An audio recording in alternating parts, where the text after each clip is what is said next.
ഈ ദൈവവചന പഠന പരമ്പരയ്ക്കായി ഞാൻ ദൈവത്തെ സ്തുതിക്കുന്നു.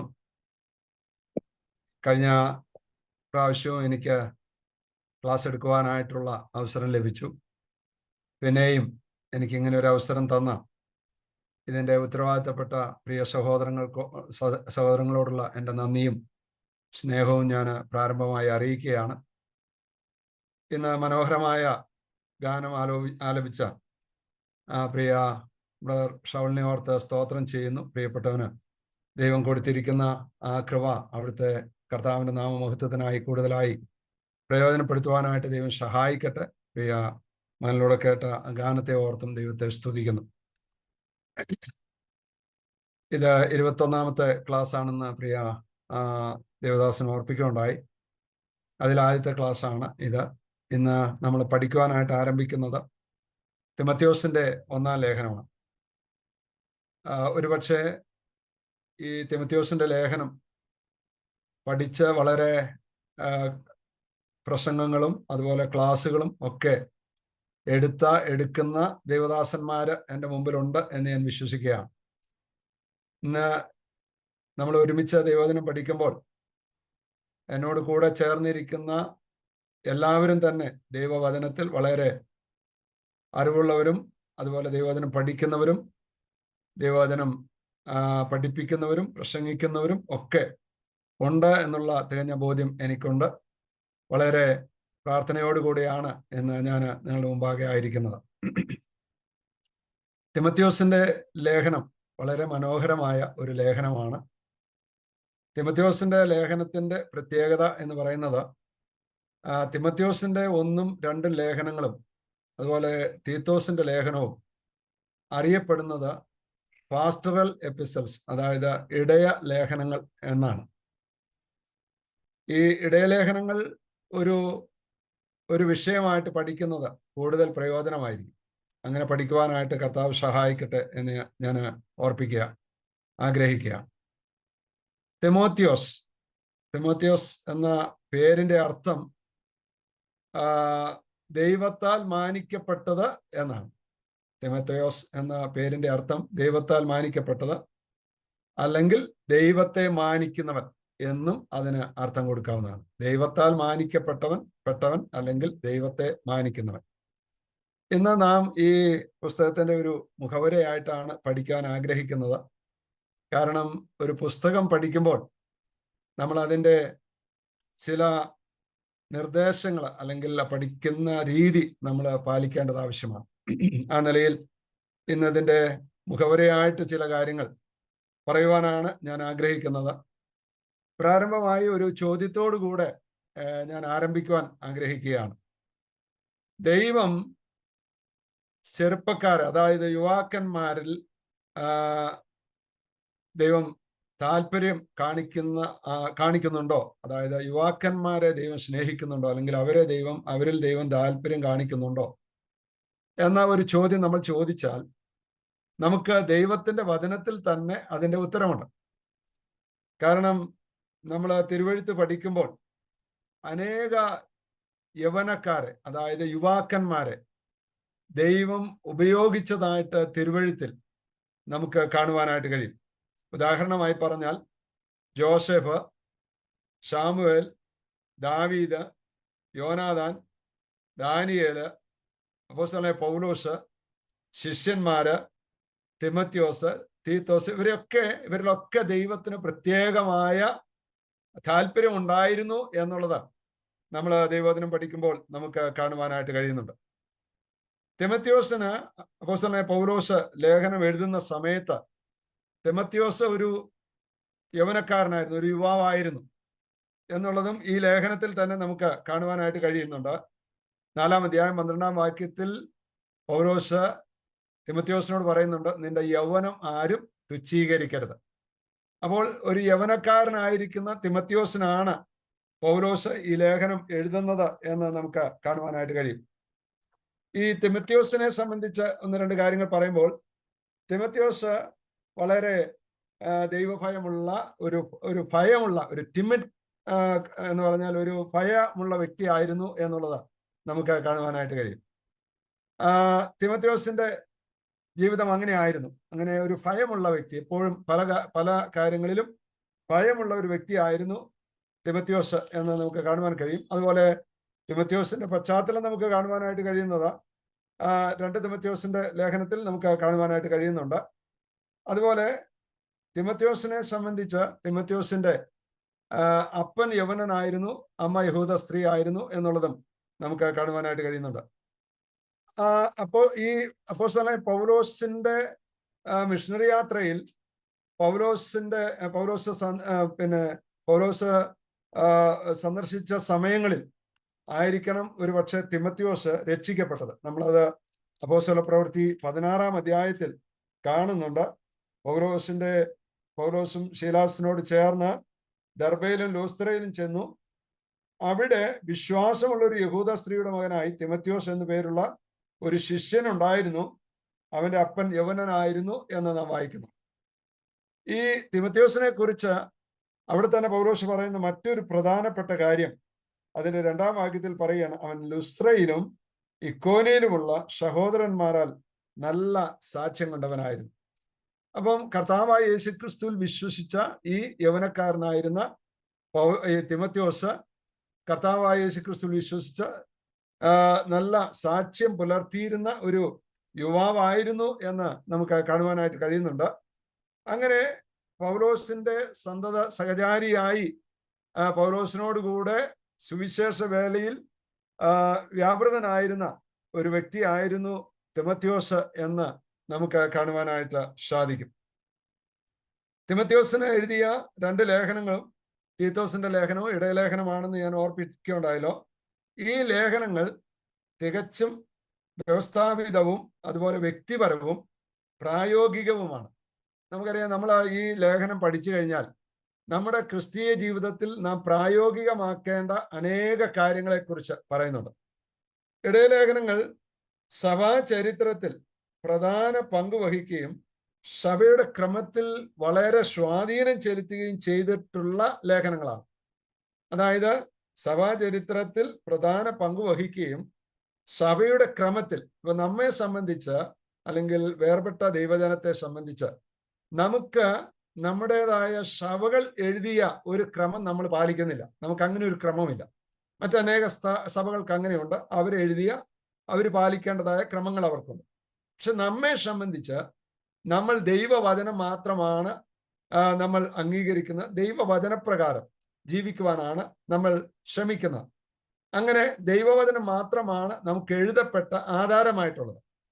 അപ്പം ആ നിലയിൽ ദൈവത്തിന്റെ വചനം സഭാചരിത്രത്തിൽ ഈ 3 പുസ്തകങ്ങൾ, അതായത് തിമത്യോസിന്റെ 1-ാം ലേഖനം, 2-ാം ലേഖനം, തീത്തോസിന്റെ ലേഖനം, ഇത് സഭാചരിത്രത്തിൽ വളരെ പങ്കുവഹിച്ചിട്ടുള്ളതായ ലേഖനങ്ങളാണ്. മാത്രമല്ല സഭയുടെ ക്രമം, എങ്ങനെയാണ് ഒരു സഭ മുമ്പോട്ട് പോകേണ്ടത് എന്നുള്ളതിനെ കുറിച്ച്, അല്ലെങ്കിൽ എങ്ങനെയാ ഒരു സഭ അച്ചടക്കത്തോടുകൂടി ആയിരിക്കേണ്ടത് എന്നുള്ളതിനെ കുറിച്ച് വളരെ നിർദ്ദേശങ്ങൾ നൽകിയിട്ടുള്ള ലേഖനങ്ങളാണ് ഈ ഇടയലേഖനങ്ങൾ എന്ന് പറയുന്നത്. ഈ ഇടയലേഖനം അതായത് ഈ തിമത്യോസിന്റെ 1-ാം ലേഖനത്തിന്റെ ഏറ്റവും കാതലായ വാക്യം എന്ന് പറയുന്നത് അതിന്റെ 3-ാം അധ്യായം 14-15 വാക്യങ്ങളാണ്. അവിടെ അപ്പോസ്തലനായ പൗലോസ് വളരെ വ്യക്തമായിട്ട് ആ കാര്യം പറയുന്നുണ്ട്. ഞാൻ വേഗത്തിൽ നിന്റെ അടുക്കൽ വരും എന്ന് ആശിക്കുന്നു, താമസിച്ചു പോയാലോ സത്യത്തിന്റെ തൂണും അടിസ്ഥാനവുമായി ജീവനുള്ള ദൈവത്തിന്റെ സഭയാകുന്ന ദൈവാലയത്തിൽ നടക്കേണ്ടത് എങ്ങനെയെന്ന് നീ അറിയേണ്ടതിന് ഇത് എഴുതുന്നു. അപ്പോൾ തിമത്യോസിന്റെ 1-ാം ലേഖനത്തിന്റെ പ്രത്യേകത അല്ലെങ്കിൽ പ്രാധാന്യം അത് എന്തിനെഴുതിയിരിക്കുന്നു എന്നുള്ളത് വളരെ വ്യക്തമായിട്ട് അപ്പോസ്തലനായ പൗലോസ് 3-ാം അധ്യായം 14-15 വാക്യങ്ങളിൽ രേഖപ്പെടുത്തിയിരിക്കുന്നത് നമുക്ക് കാണുവാൻ കഴിയും. അത് നമ്മൾ ഈ ലേഖനം പഠിച്ചു വരുമ്പോൾ ഞാൻ കുറെ കൂടെ വിശദമാക്കുവാനായിട്ട് ആഗ്രഹിക്കുകയാണ്. അന്നേരം നമുക്കത് വിശദമായി ചിന്തിക്കാം. ലേഖനകാരൻ, അതായത് ഈ തിമത്യോസിന്റെ ലേഖനം എഴുതിയത് അപ്പോസ്തലനായ പൗലോസ് ആണ് എന്നുള്ളത് നമുക്ക് കാണുവാനായിട്ട് കഴിയുന്നുണ്ട്. ഓരോ ഇടയലേഖനങ്ങളും പൗലോസ് എഴുതുമ്പോൾ അത് പൗലോസ് ആണ് എഴുതിയത് എന്നുള്ളതിന്റെ വ്യക്തമായ തെളിവുകൾ നമുക്ക് അതിന്റെ ആരംഭത്തിൽ തന്നെ കാണുവാനായിട്ട് കഴിയും. ഇപ്പോൾ തിമോഥെയോസിന്റെ 1-ാം ലേഖനം 1-ാം അധ്യായം 1-ാം വാക്യത്തിൽ നമ്മൾ കാണുന്നുണ്ട്, നമ്മുടെ രക്ഷിതാവായ ദൈവത്തിന്റെയും നമ്മുടെ പ്രത്യാശയായ യേശുക്രിസ്തുവിന്റെയും കൽപ്പന പ്രകാരം ക്രിസ്തുവിന്റെ അപ്പോസ്തലനായ പൗലോസ് വിശ്വാസത്തിൽ നിജപുത്രനായ തിമോഥെയോസിന് എഴുതുന്നത്. അപ്പോൾ ഈ ലേഖനകാരൻ ആരാണ്, എഴുത്തുകാരൻ ആരാണ് എന്ന് ചോദിച്ചാൽ അപ്പോസ്തലനായ പൗലോസ് ആണ് എന്ന് നിസ്തർക്കമായിട്ടും നമുക്ക് പറയുവാൻ കഴിയും. ഓരോ ഇടയലേഖനങ്ങളുടെയും ആരംഭവാക്യങ്ങളിൽ അത് പൗലോസ് വളരെ വ്യക്തമായിട്ട് പറയുന്നുണ്ട്. ഇപ്പൊ ഉദാഹരണം പറഞ്ഞു കഴിഞ്ഞാൽ പൗലോസിന്റെ ലേഖനങ്ങളുടെ ഒക്കെ ആരംഭത്തിൽ പൗലോസ് അത് എഴുതുന്നു എന്ന് പറഞ്ഞുകൊണ്ടാണ് ആരംഭിക്കുന്നത്.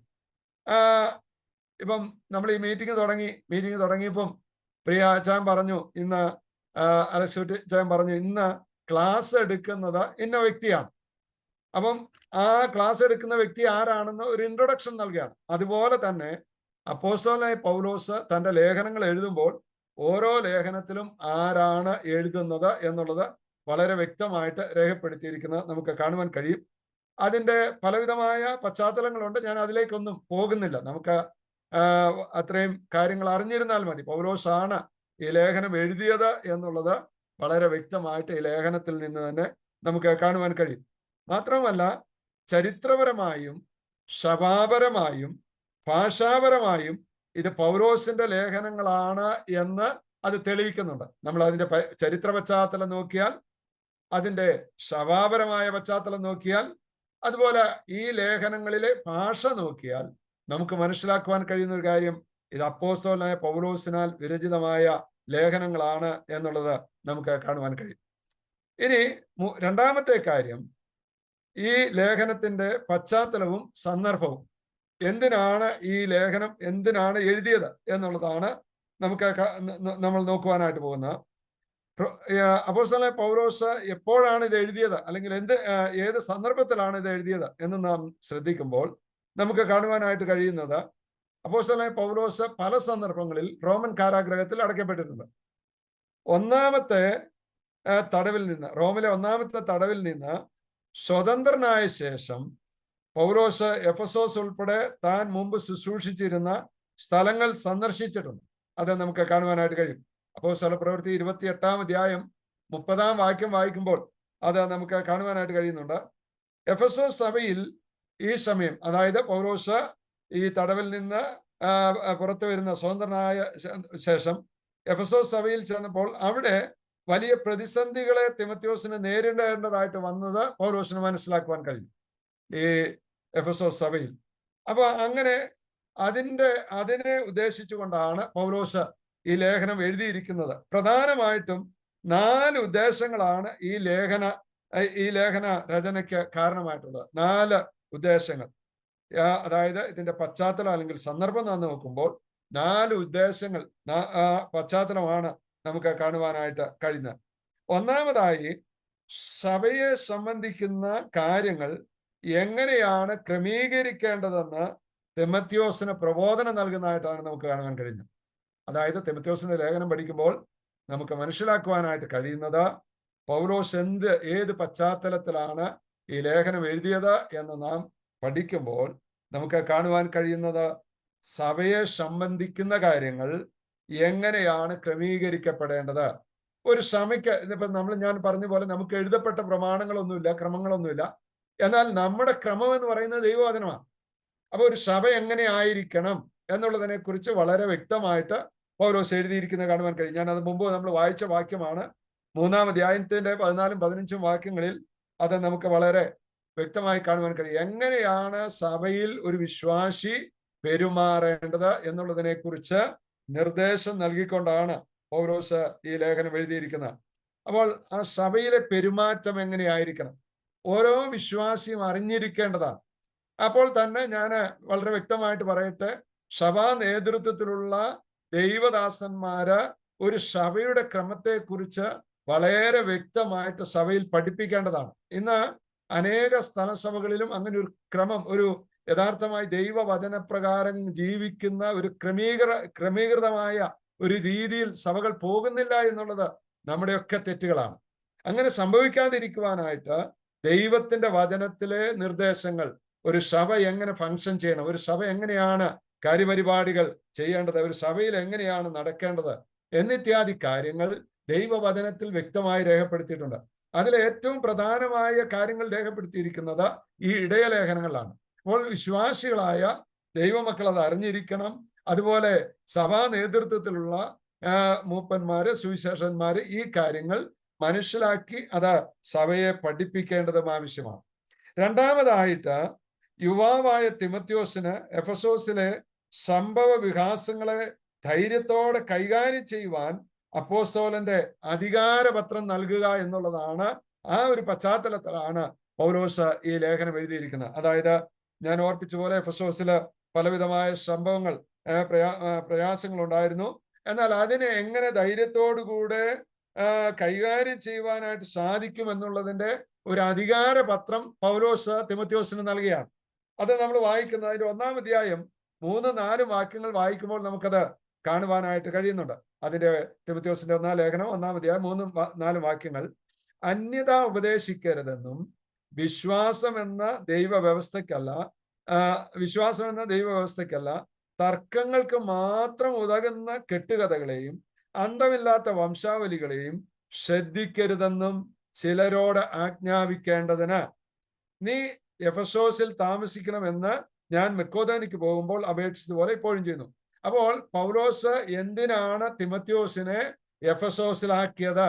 എഫെസോസിലെ സഭയുടെ ഉത്തരവാദിത്വം അല്ലെങ്കിൽ ആ സഭയുടെ നേതൃത്വം പൗലോസ് തിമത്യോസിനെ ഏൽപ്പിച്ചിട്ട് ആ സഭയിൽ എങ്ങനെയാണ് തിമത്യോസ് പ്രവർത്തിക്കേണ്ടത്, എങ്ങനെയാണ് കാര്യങ്ങളെ ക്രമപ്പെടുത്തേണ്ടത്, ഏതെല്ലാം കാര്യങ്ങളിൽ തിമത്യോസ് വളരെ ശ്രദ്ധിക്കണം എന്നിത്യാദി കാര്യങ്ങളെ കുറിച്ച് ധൈര്യത്തോടുകൂടെ മുമ്പോട്ട് പോകുവാനായിട്ട് പൗലോസ് ഈ തിമത്യോസിന് നിർദ്ദേശം നൽകുന്നത് നമുക്ക് കാണുവാനായിട്ട് കഴിയുന്നുണ്ട്.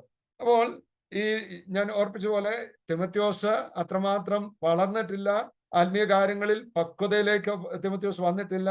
ആ തിമത്യോസിന് ഉപദേശത്തിന്റെ ആവശ്യം ഉണ്ടായിരുന്നു, ഇൻസ്ട്രക്ഷൻ, അതായത് നിർദ്ദേശങ്ങൾ കൊടുക്കേണ്ട ആവശ്യം ഉണ്ടായിരുന്നു.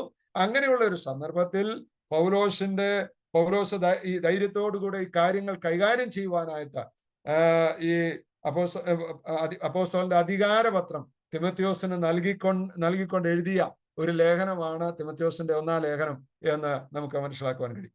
ഇനി 3-ാമത്തെ കാര്യം നമ്മൾ നോക്കുമ്പോൾ നമുക്ക് പഠിക്കുമ്പോൾ മനസ്സിലാക്കുവാനായിട്ട് കഴിയുന്നത് ദുരുപദേശത്തെ എതിർക്കുന്നതിന് ആവശ്യമായ പ്രോത്സാഹനം പൗലോസ് നൽകുകയാണ്.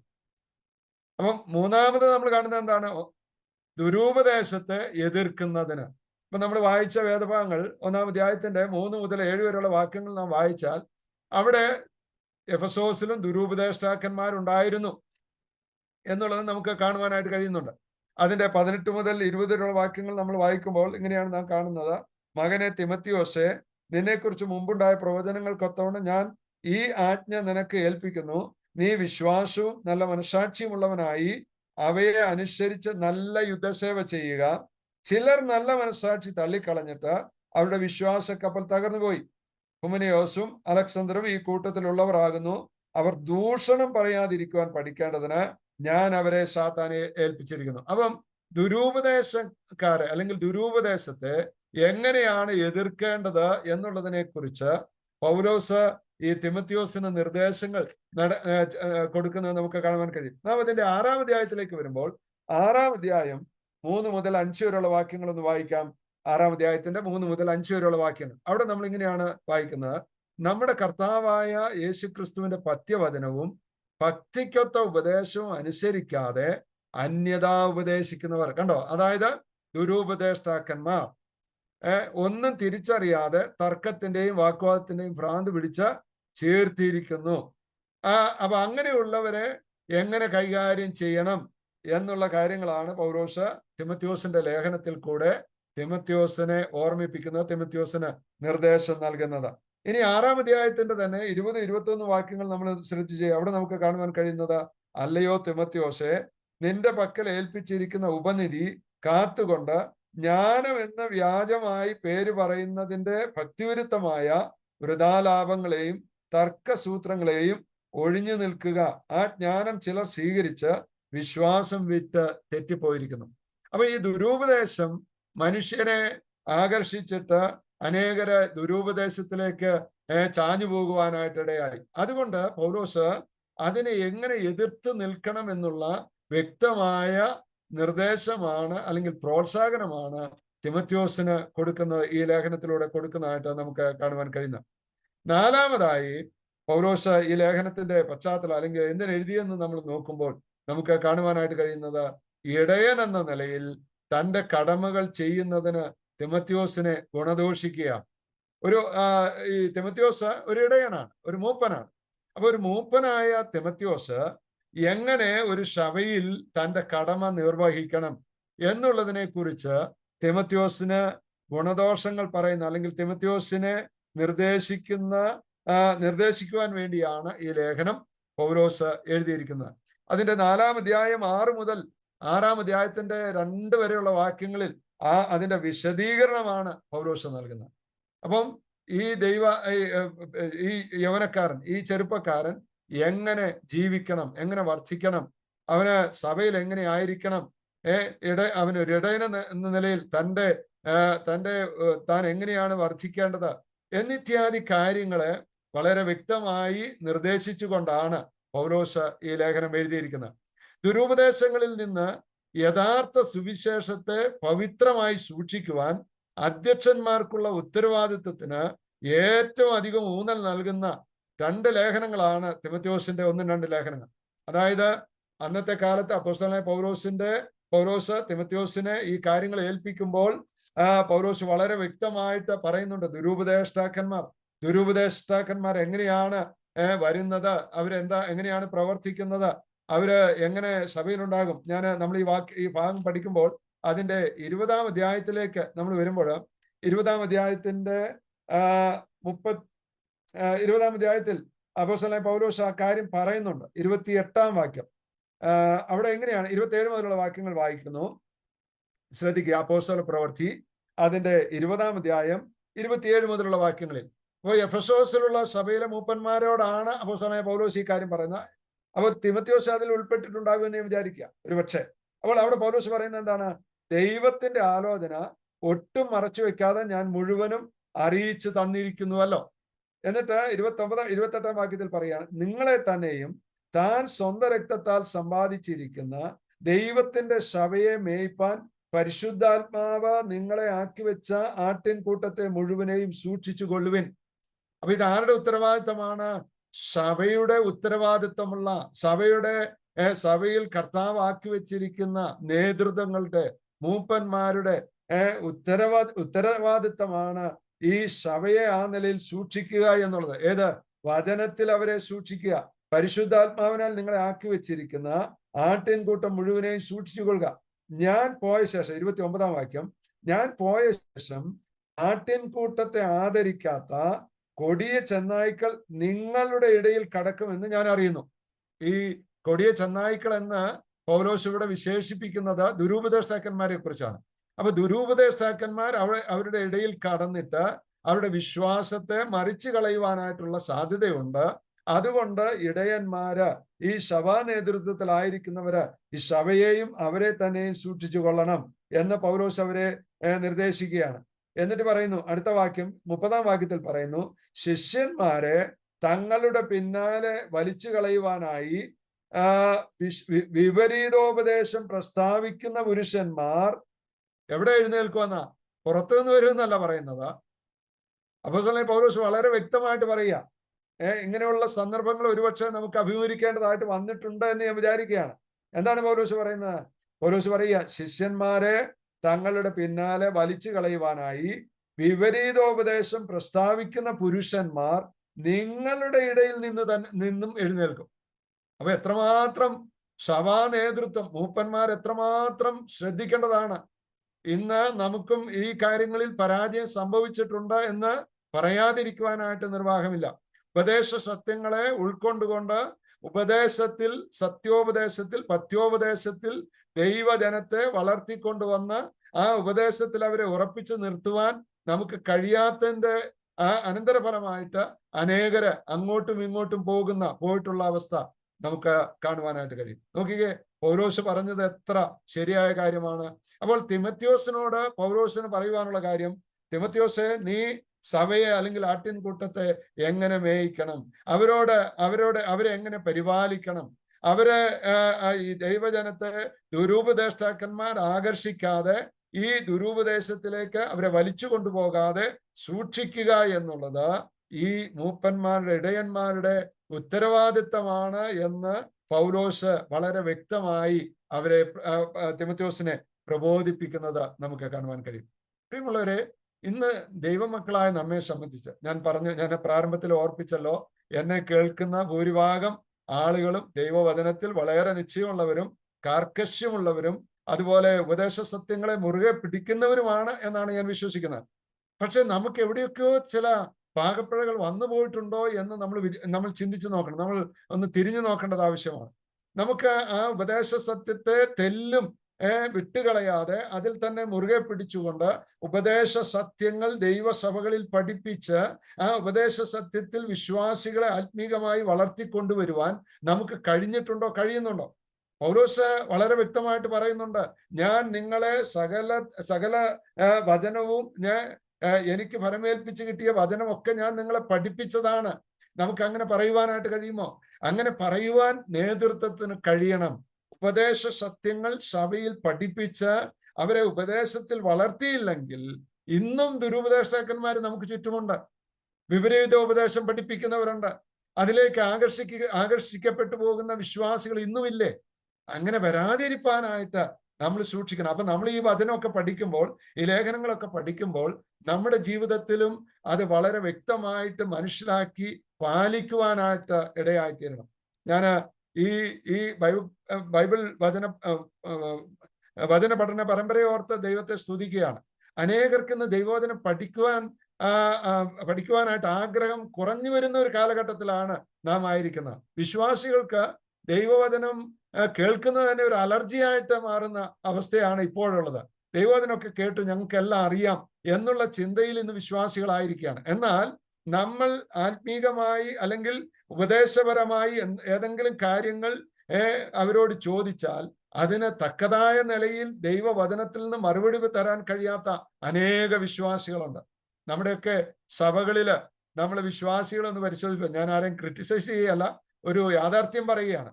നമ്മൾ പലപ്പോഴും ഈ വചന ശുശ്രൂഷയുടെ ഒക്കെ സമയത്ത് വിശ്വാസികളെ ശ്രദ്ധിച്ചാൽ പലരും ഇരുന്ന് ഉറങ്ങുന്നതും അലസ മനോഭാവത്തോടെ ഇരിക്കുന്നതൊക്കെ കാണുവാൻ കഴിയും. ഒരു കാലഘട്ടത്തിൽ നമ്മൾ അങ്ങനെ അല്ലായിരുന്നു, അല്ലെ? നമ്മുടെ പിന്നിലേക്ക് നമ്മളൊന്ന് തിരിഞ്ഞു നോക്കിയാൽ ദൈവവചനത്തിന് എത്രമാത്രം പ്രാധാന്യം കൊടുത്തിരുന്നു, ദൈവവചനത്തിലെ സത്യങ്ങൾ പഠിക്കുവാനായിട്ട് എത്രമാത്രം ഉത്സാഹമുള്ളവരായിരുന്നു. എന്നാൽ ഇന്ന് നമ്മൾ തിരിഞ്ഞു നോക്കുമ്പോൾ ആ ഒരു ആത്മീകമായ ആഗ്രഹം അല്ലെങ്കിൽ ദൈവവചനം പഠിക്കണം, ദൈവവചനത്തിൽ നിൽക്കണം എന്ന് ചിന്തിക്കുന്ന ആളുകൾ വളരെ തുലോം ചുരുക്കം മാത്രമല്ല ഇന്ന് നമ്മളൊന്ന് പരിശോധിച്ചാൽ, ഇപ്പൊ നമ്മളൊക്കെ അധികം പേരും എന്നെ കേൾക്കുന്നവരും ഇടയ ശുശ്രൂഷയൊക്കെ ചെയ്യുന്നവരായിരിക്കാം. നമ്മുടെ വിശ്വാസികളോടൊന്ന് ചോദിച്ചു നോക്കുക. ഞായറാഴ്ച ഞായറാഴ്ചയാണല്ലോ അധികം വരുന്നത്, ബൈബിൾ ക്ലാസ്സിനും അല്ലാത്ത പ്രാർത്ഥനായോഗത്തിനൊക്കെ ചുരുക്കം പേരെ വരാറുള്ളൂ. എന്നാൽ ഞായറാഴ്ച എല്ലാവരും സാധാരണ വരാറുണ്ട്. അവരോടൊന്ന് ചോദിച്ചു നോക്കുക, ഈ 7 ദിവസവും ദൈവവചനം വായിച്ച് ധ്യാനിച്ച് വന്നിട്ടുള്ള എത്ര വിശ്വാസികൾ സഭാകൂടിയവരവന് വന്നിട്ടുണ്ടെന്ന് ചോദിച്ചാൽ എനിക്ക് തോന്നുന്നത് അതിൽ പലരും തന്നെ ഞാൻ ചെയ്തു എന്ന് പറയുവാൻ മടിക്കുന്നവരായിരിക്കും. കാരണം അത്രമാത്രം പ്രാധാന്യം ദൈവവചനത്തിന് നമ്മൾ കൊടുക്കാത്തവരായി തീർന്നിരിക്കുകയാണ്. എൻ്റെ പ്രിയ സഹോദരി സഹോദരന്മാരെ, ഞാൻ പലപ്പോഴും ഓർക്കുന്ന ഒരു സത്യമുണ്ട്. എന്താണെന്ന് അറിയാമോ? നമ്മുടെയൊക്കെ ജീവിതത്തിന്റെ നാൾ വഴികളിൽ നമ്മൾ അനുഭവിക്കുന്നതായ പ്രയാസങ്ങളും പ്രതിസന്ധികളും നമ്മൾ വേദനകളും ഒക്കെ അനുഭവിക്കുന്ന സന്ദർഭങ്ങളിൽ നമുക്ക് ആശ്വാസം തരുന്നതും നമുക്ക് ധൈര്യം തരുന്നതും എന്താണ്? ദൈവത്തിന്റെ വചനമാണ്. ഞാൻ ഇങ്ങനെ പറയാറുണ്ട്, ഈ ദൈവത്തിന്റെ വചനം നമ്മുടെ കരങ്ങളിൽ ഇല്ലായിരുന്നെങ്കിൽ നമ്മൾ എന്ത് ചെയ്തേനെ? നമുക്കൊരു ആശ്രയ സ്ഥാനം, നമുക്കൊരു ധൈര്യം പ്രാപിക്കുവാൻ, ഒരു ആശ്വാസം പ്രാപിക്കുവാൻ, നമ്മുടെ വിഷമതകളിൽ നമുക്ക് സങ്കേതം പ്രാപിക്കുവാൻ നമ്മൾ ഓടിച്ചെന്ന് അഭയം പ്രാപിക്കുന്ന എവിടെയാണ്? ദൈവത്തിന്റെ മാറ്റമില്ലാത്ത വചനത്തിലാണ്. ആ വചനത്തിന് നമ്മൾ എത്രമാത്രം പ്രാധാന്യം കൊടുക്കേണ്ടവരാണ്. ഇന്ന് നമ്മുടെ ഇടയിൽ ദൈവവചനത്തിന് പ്രാധാന്യം കുറഞ്ഞുകൊണ്ടിരിക്കുന്നു എന്നുള്ളത് ഒരു ദുഃഖകരമായ അവസ്ഥയാണ്. അതുകൊണ്ട് ഞാൻ ഇത്രയും പേരെ ഈ ബൈബിൾ ക്ലാസ്സിൽ സംബന്ധിക്കുന്നതുകൊണ്ട് ദൈവത്തെ സ്തുതിക്കുകയാണ്. നിങ്ങളുടെ ആഗ്രഹത്തെ ഓർത്ത്, നിങ്ങൾ പഠിക്കണമെന്നുള്ള നിങ്ങളുടെ ആ മനസ്സിനെ നിങ്ങൾ ഒരുക്കിയെടുത്തതിനെ ഓർത്ത് ദൈവത്തെ സ്തുതിക്കുന്നു. ദൈവവചനം പഠിക്കണം. ദൈവവചനം തേനിലും തേൻകട്ടയിലും മധുരമേറിയതാണെന്ന് നമുക്കറിയാം. നമ്മുടെ ജീവിതത്തിന്റെ ഏത് പ്രതിസന്ധികളിലും നമ്മെ ധൈര്യത്തോടെ മുമ്പോട്ട് കൊണ്ടുപോകുവാൻ നമുക്ക് കൃപ നൽകുന്ന, അല്ലെങ്കിൽ നമുക്ക് ധൈര്യം നൽകുന്നത് ദൈവത്തിന്റെ വചനമാണ്. അതുകൊണ്ട് ദൈവത്തിന്റെ വചനം വായിക്കുന്നതിലും അത് പഠിക്കുന്നതിലും ഒരു വിട്ടുവീഴ്ചയും ഒരു വിശ്വാസിയും ചെയ്യരുത്. എന്നെ കേൾക്കുന്ന എൻ്റെ സഹോദരി സഹോദരന്മാരെ, നിങ്ങളുടെ ജീവിതത്തിൽ നിങ്ങൾ ദിവസവും ദൈവവചനം വായിക്കാത്തവരാണെങ്കിൽ, ദിവസവും നിങ്ങൾ ദൈവവചനം ധ്യാനിക്കാത്തവരാണെങ്കിൽ, ഇന്ന് ഈ പ്രസംഗം കേട്ടിട്ട് ഇന്ന് തുടങ്ങി നിങ്ങളത് ആരംഭിക്കണമെന്ന് ഞാൻ നിങ്ങളോട് റിക്വസ്റ്റ് ചെയ്യുകയാണ്. കാരണം ദൈവവചനമാണ് നമ്മെ കുറെ കൂടെ രൂപാന്തരപ്പെടുത്തിയെടുക്കുന്നത്, കർത്താവിനെ കൂടുതൽ പ്രയോജനമുള്ളവരാക്കി തീർക്കുന്നത്, കർത്താവിന്റെ സ്വഭാവത്തോട് അനുരൂപമാക്കി തീർക്കുന്നത്. അതുകൊണ്ട് നാം ദൈവവചനം പഠിക്കുന്നവരായിരിക്കണം. ദൈവവചനം പഠിക്കുക മാത്രമല്ല, തിമോഥെയോസിനോട് പൗലോസ് പറഞ്ഞ പോലെ അത് പ്രായോഗിക ജീവിതത്തിലേക്ക് കൊണ്ടുവരുവാനായിട്ട് സാധിക്കണം. അതിന് നമ്മൾ മനസ്സ് വയ്ക്കും എന്ന് ഞാൻ വിചാരിക്കുകയാണ്. ഈ പഠന പരമ്പര അതിന് മുഖാന്തരമായി തീരട്ടെ എന്ന് ഞാൻ പ്രാർത്ഥിക്കുന്നു. ദൈവം നമ്മെ സഹായിക്കട്ടെ. ഇനി അടുത്തൊരു കാര്യം, നാലാമതായിട്ട് നമ്മൾ ഈ പുസ്തകത്തോടുള്ള ബന്ധത്തിൽ ചിന്തിക്കുമ്പോൾ ഇത് എഴുതിയ സ്ഥലവും അതിൻ്റെ ഡേറ്റും എന്നുള്ളതാണ്. ഈ ഡേറ്റ് ആൻഡ് പ്ലേസ്, അതായത് സ്ഥലവും കാലവും. ഞാൻ ഓർപ്പിച്ച പോലെ റോമിലെ 1-ാം കാരാഗ്രഹവാസത്തിൽ നിന്ന് സ്വതന്ത്രനാക്കപ്പെട്ട ശേഷം AD 62-നും 64-നും ഇടയിൽ മാസിഡോണിയയിൽ വെച്ചാണ് ഈ ലേഖനം എഴുതിയത് എന്നാണ് വേദപണ്ഡിതന്മാർ അംഗീകരിച്ചിരിക്കുന്നത്. ഒന്നുകൂടി ഞാൻ പറയാം. അതായത് അപ്പോസ്തലനായ പൗലോസ് 1-ാമത്തെ റോമിലെ കാരാഗ്രഹവാസത്തിന് ശേഷം സ്വതന്ത്രനാക്കപ്പെട്ടതിന് ശേഷം പൗലോസ് പ്രവർത്തിച്ചുകൊണ്ടിരുന്ന സ്ഥലങ്ങൾ പിന്നെയും പൗലോസ് സന്ദർശിക്കുവാനിടയായി. എഫെസോസിൽ പൗലോസ് പോയിട്ടുണ്ട്, സന്ദർശിച്ചു. അങ്ങനെയുള്ള സമയത്ത് ഏതാണ്ട് AD 62-നും 64-നും ഇടയിലുള്ള സമയത്തായിരിക്കണം ഈ ലേഖനം എഴുതിയത് എന്നുള്ളതാണ് വേദപണ്ഡിതന്മാരുടെ അഭിപ്രായം. അങ്ങനെ ഈ ലേഖനം എഴുതി ഇത് ആ നിലയിൽ ദൈവം നമുക്ക് തന്നിരിക്കുകയാണ്. ഇനി നമ്മൾ അതിൻ്റെ ഈ പുസ്തകം നമ്മൾ പഠിക്കുമ്പോൾ ഒരു ക്രമീകൃതമായ നിലയിൽ പഠിക്കുവാനായിട്ട് നമുക്കതിൻ്റെ ഔട്ട്ലൈൻ ഒന്ന് നോക്കാം. ഔട്ട്ലൈൻ കൂടെ പറഞ്ഞ് ഇന്ന് അവസാനിപ്പിക്കുവാനാണ് ഞാൻ ആഗ്രഹിക്കുന്നത്. ഔട്ട്ലൈൻ നമ്മൾ നോക്കുമ്പോൾ ഞാൻ അതൊന്ന് ഡിസ്പ്ലേ ചെയ്യാം.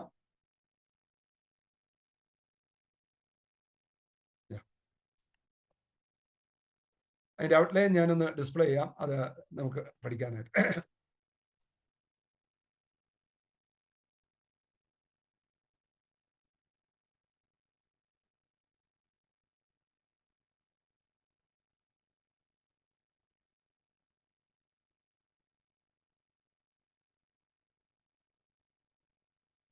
നമുക്ക് പഠിക്കാനുള്ള എളുപ്പത്തിനായിട്ട് നമ്മൾ അതിൻ്റെ ഇതൊന്ന് നോട്ട് ചെയ്യുന്നത് നന്നായിരിക്കും. നമുക്കത് കൂടുതൽ പഠിക്കാനും പഠിക്കുന്നവർക്കും പഠിപ്പിക്കുന്നവർക്കും അത് കൂടുതൽ പ്രയോജനപ്പെടും. ഇങ്ങനെ നമ്മളത് പഠിച്ചാൽ ഒരുപക്ഷെ എനിക്ക് ഈ ലേഖനം മുഴുവനായിട്ട് വിശദീകരിച്ച് പഠിക്കാനോ നമുക്ക് പഠിക്കുവാൻ സാധിക്കുമെന്ന് എനിക്ക് തോന്നുന്നില്ല.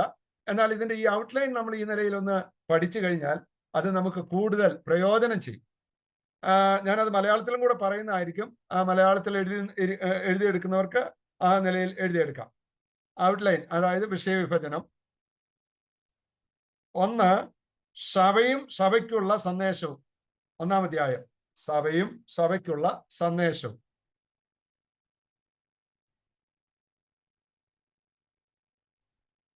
അതിൽ ഗ്രീറ്റിംഗ്സ്, അതായത് വന്ദനം.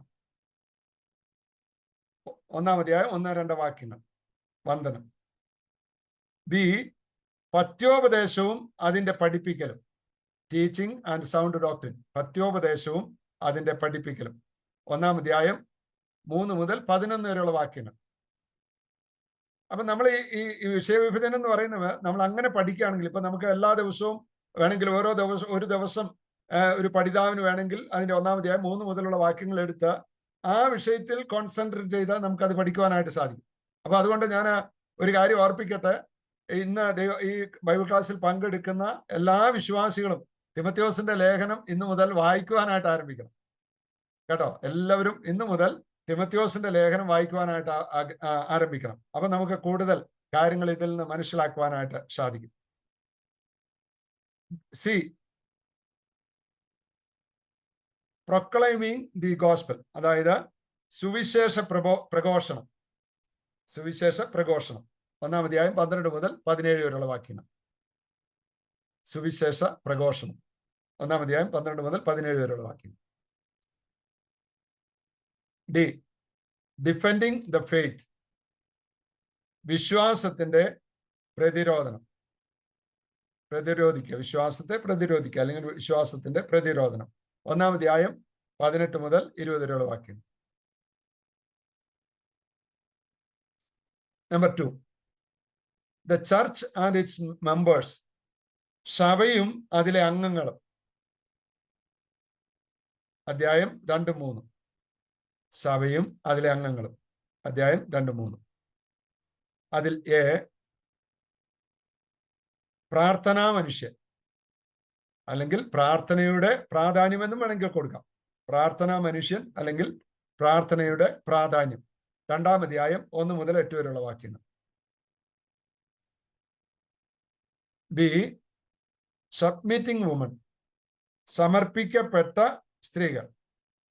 സമർപ്പിക്കപ്പെട്ട സ്ത്രീകൾ. 2-ാം അധ്യായം 9 മുതൽ 15 വരെയുള്ള വാക്യങ്ങൾ. സി, നേതാക്കളുടെ യോഗ്യതകൾ, അതായത് മൂപ്പന്മാരുടെ അല്ലെങ്കിൽ അധ്യക്ഷന്മാരുടെ യോഗ്യതകൾ. അധ്യക്ഷന്മാരുടെ യോഗ്യതകൾ. Qualified pastors.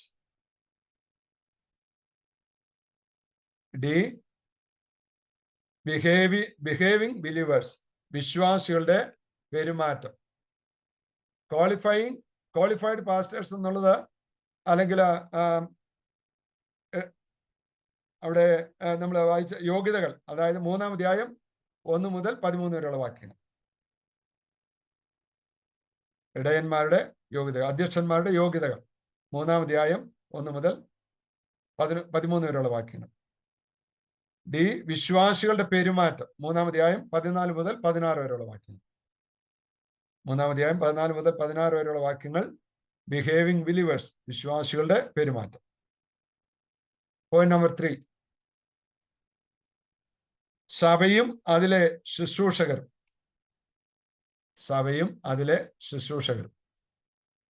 4-ാം അധ്യായം ചാപ്റ്റർ 4. അതിൽ എ, വചനം പ്രസംഗിക്കുന്ന നല്ല ശുശ്രൂഷകൻ. A good minister preaching the word. വചനം പ്രസംഗിക്കുന്ന നല്ല ശുശ്രൂഷകൻ. 4-ാം അധ്യായം 1 മുതൽ 6 വരെയുള്ള വാക്യം. ബി, വചനം പ്രായോഗികമാക്കുന്ന നല്ല ശുശ്രൂഷകൻ. A good minister practising the word. A good minister practising the word. Chapter 4, 4-ാം അധ്യായം 7 മുതൽ 12 വരെയുള്ള വാക്യം. സി, വചനത്തിൽ പുരോഗതി പ്രാപിക്കുന്ന ശുശ്രൂഷകൻ. വചനത്തിൽ പുരോഗതി പ്രാപിക്കുന്ന ശുശ്രൂഷകൻ. A growing minister progressing in the word. 4-ാം അധ്യായം 13 മുതൽ 16 വരെയുള്ള വാക്യങ്ങൾ. 4-ാം അധ്യായം 13 മുതൽ 16 വരെയുള്ള വാക്യങ്ങൾ. പോയിന്റ് നമ്പർ 4, 4-ാമത്തെ, instructions concerning various groups in the church. സഭയിലെ വിവിധ പ്രായത്തിലുള്ളവരോടുള്ള നിർദ്ദേശങ്ങൾ. 5-ഉം 6-ഉം അധ്യായങ്ങൾ. സഭയിലെ വിവിധ പ്രായത്തിലുള്ളവരോടുള്ള നിർദ്ദേശങ്ങൾ. 5-ഉം 6-ഉം അധ്യായങ്ങൾ. അതിൽ A, concerning various age group, വിവിധ പ്രായത്തിലുള്ളവർ. വിവിധ പ്രായത്തിലുള്ളവർ. 5-ാം അധ്യായം 1-2 വാക്യങ്ങൾ. ബി, പ്രായമുള്ള വിധവമാർ. പ്രായമുള്ള വിധവമാർ. Concerning the old widows. 5-ാം അധ്യായം 3 മുതൽ 10 വരെയുള്ള വാക്യങ്ങൾ. സി, ഇളയ വിധവമാർ. Concerning younger widows. 5-ാം അധ്യായം 11 മുതൽ 16 വരെയുള്ള വാക്യങ്ങൾ. D, concerning the church officers. ഇടയന്മാരുടെ അല്ലെങ്കിൽ അധ്യക്ഷന്മാരോടുള്ള ഉത്തരവാദിത്വം. അധ്യക്ഷന്മാരുടെ ഉത്തരവാദിത്വം. അധ്യക്ഷന്മാരുടെ അല്ലെങ്കിൽ മൂപ്പന്മാരുടെ ഉത്തരവാദിത്വം. 5-ാം അധ്യായം 17 മുതൽ 25 വരെയുള്ള വാക്യങ്ങൾ. കൺസേണിംഗ് സെർവൻസ്, ഈ ദാസന്മാരോടുള്ള ഉത്തരവാദിത്വം അല്ലെങ്കിൽ ദാസന്മാരുടെ ഉത്തരവാദിത്വം. 6-ാം അധ്യായം 1-2 വാക്യങ്ങൾ. ദാസന്മാരുടെ ഉത്തരവാദിത്വം.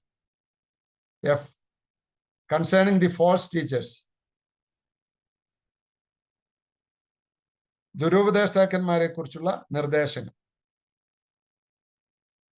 ദുരുപദേഷ്ടാക്കന്മാരെ കുറിച്ചുള്ള നിർദ്ദേശങ്ങൾ 6-ാം അധ്യായം 3 മുതൽ 10 വരെയുള്ള വാക്യം. നെക്സ്റ്റ്, കൺസേണിംഗ് ദി പാസ്റ്റേഴ്സ്, ഇടയന്മാരെ കുറിച്ചുള്ള നിർദ്ദേശങ്ങൾ. ഇടയന്മാരെ കുറിച്ചുള്ള നിർദ്ദേശങ്ങൾ 6-ാം അധ്യായം 11 മുതൽ 16 വരെയുള്ള വാക്യം. 6-ാം അധ്യായം 11 മുതൽ 16 വരെയുള്ള വാക്യം.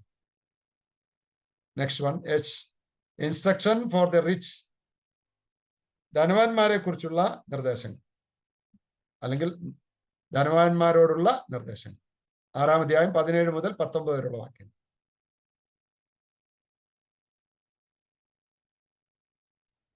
Last, exhortation to remain faithful, വിശ്വസ്തരായിരിക്കുവാനുള്ള നിർദ്ദേശം. വിശ്വസ്തരായിരിക്കുവാനുള്ള നിർദ്ദേശം. ദൈവം അനുവദിച്ചാൽ വരും ദിവസങ്ങളിൽ നമുക്കിതിൻ്റെ പുസ്തകത്തിൻ്റെ പൊരുളുകൾ പഠിക്കുവാനായിട്ട് തുടങ്ങാം. അതിന് ദൈവം നമ്മെ സഹായിക്കട്ടെ. ഇന്ന് ഞാനിതിൻ്റെ മുഖവര പറയുവാൻ മാത്രമേ നമുക്ക് സാധിച്ചുള്ളൂ. എങ്കിലും നാം പഠിച്ച കാര്യങ്ങൾ നമുക്ക് കൂടുതലായി ദൈവവചനത്തോട് ഉള്ള വിശ്വസ്ത പുലർത്തിക്കൊണ്ട് ദൈവവചനം നമ്മുടെ ജീവിതത്തിന്റെ ഭാഗമാക്കി തീർത്തുകൊണ്ട് നാം ജീവിച്ചാൽ തീർച്ചയായും നമുക്ക് ധൈര്യത്തോടെ കർത്താവിനെ സേവിക്കുവാനും കർത്താവിനെ സ്നേഹിക്കുവാനും കർത്താവിന് വേണ്ടി ജീവിക്കുവാനും സാധിക്കും. അതിന് ഈ വചന പഠന പരമ്പര മുഖാന്തരമായി തീരണം. അതായിരിക്കണം നമ്മുടെ ലക്ഷ്യം. ദൈവവചനം പഠിക്കുന്നതിലൂടെ നമ്മൾ ആത്മീയമായി അഭിവൃദ്ധി പ്രാപിക്കണം. ദൈവജനത്തിന് അഭിവൃദ്ധി ഉണ്ടാകണം. അതിലൂടെ ദൈവത്തിന്റെ നാമത്തിന് മഹത്വം ഉണ്ടാകണം. ആ ലക്ഷ്യത്തോടുകൂടെ ദൈവവചനം പഠിക്കുവാൻ കർത്താവ് നമ്മെ സഹായിക്കട്ടെ.